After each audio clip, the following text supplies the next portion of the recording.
Lastly, and most importantly, we had the student who knew someone who had seen her do it. They weren't there with us at that moment, but it was okay. We remembered what they said. We all agreed. It was a fact.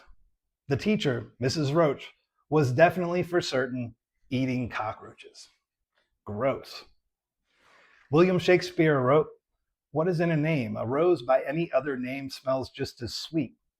In 1984, I had not yet heard this hogwash. If I had, I would have disagreed. It's worth mentioning, I disagree with him now. The news relating to Mrs. Roach being a witch was new information, and I could tell by how wide the girl's eyes were and from her body language that my impromptu playground newscaster was serious.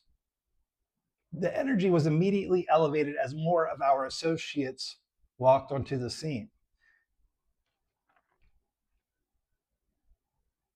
The status was raised to super serious, which is officially 4 to 5 levels more serious than just plain serious.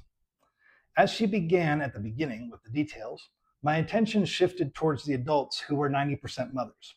They were discussing the recent headline.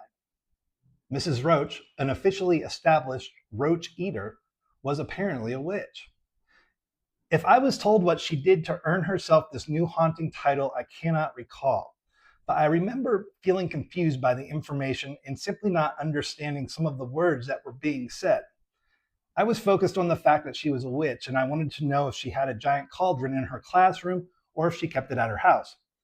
I also wanted to know if she had a broom and if she could fly using it.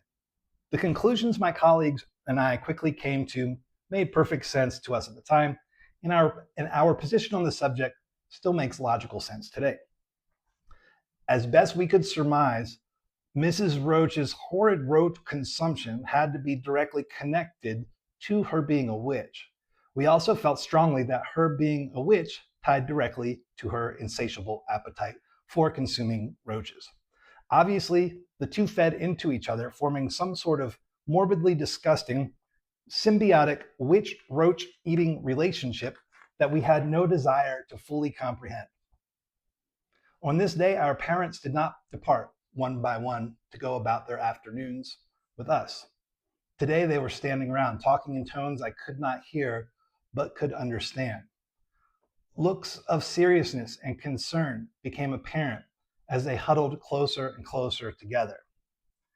I recall that day. The air was crisp and dry